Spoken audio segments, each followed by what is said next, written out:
Alright, let's go! For today's video, tuturuan ko kayo kung paano gumawa ng overload pares. Alright.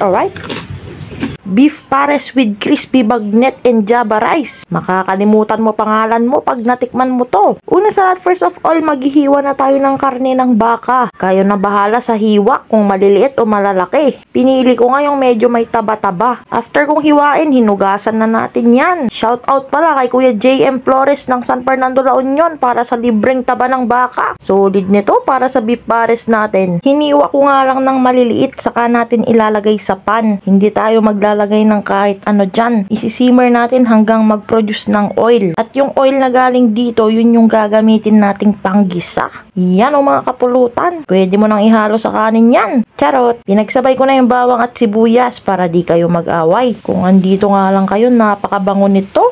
Alright. Inantay nga lang natin maging brown yung bawang at maging translucent yung sibuyas, saka natin linagay yung karne ng baka. Fresh to mga kapulutan, hindi frozen. Kaya napaka-solid nitong beef pares overload. Ginisa ko nga lang ng 8 to 10 minutes hanggang di mo na makita yung color red na part ng karne. Then naglagay na tayo ng paminta, star anise, 3 para I love you, toyo parang jowa mo, oyster sauce para sa savory flavor. Then hinalo-halo lang natin ng may kasamang pagmamahal. Alright. Para ma-incorporate yung mga hinalo nating pampalasa. Mineral water, dinamihan ko na para di na tayo magdadagdag. Then isang pirasong beef cubes at brown sugar mga kapulutan. Solid ito, promise makakalimutan mo talaga yung jowa mo. Ay charot. Papalambutin lang natin to ng 1 hour and 30 minutes kasi hindi naman ganun kalaki yung size ng karne. After nga mapalambot parang ganyan, aalisin na natin yung star anise, baka makain pa natin eh. Kakaiba pa naman yung lasa niyan pag mangalngal mo. Nag-taste test na nga tayo dyan mga kapulutan, kulang ng asukal kaya dinagdagan na natin. Ang original na pares, manamis-namis at malapot-lapot. Depende pa rin sa panlasa nyo kung anong trip nyo. Alright. At dahil nga medyo watery, mag-add tayo ng cornstarch na may tubig or yung slurry para lumapot-lapot konti. Pero hindi naman yung sobrang lapot ha. Gusto ko kasi yung medyo maraming sabaw talaga. Tapos matakaw pa tayo sa kanin. Uy, saktong-sakto. Ilagay yan sa kanin, boy! Kita nyo yan mga kapulutan, napaka-solid niyan. Beef pares, nipulutan ng ina mo na pag matikman mo, makakalimutan mo pangalan ng jowa mo. Alright.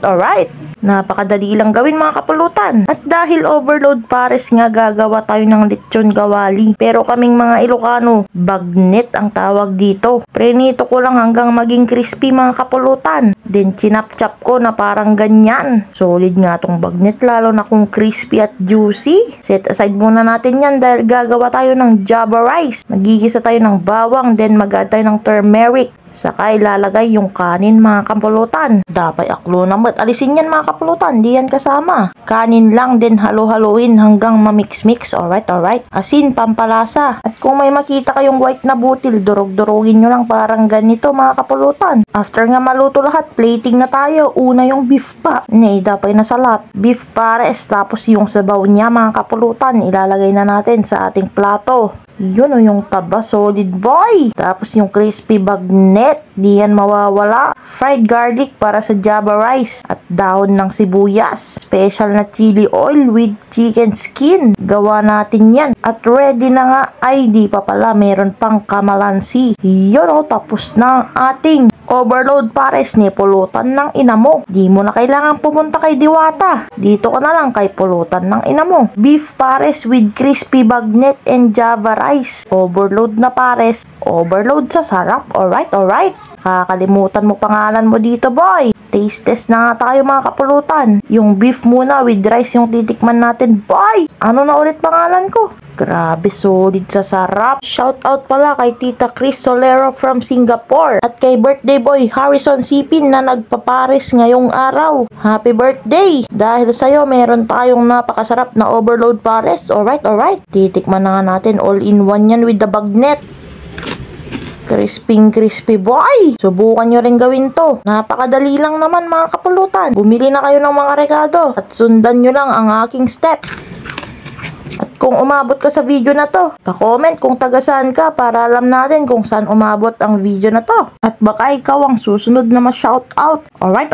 At syempre kung nagustuhan mo rin tong video na to, siguradong nanonood ka pa. Konting oras lang, pa-follow naman yung page, like, comment, share. Pwede ring stars. Alright. Bye!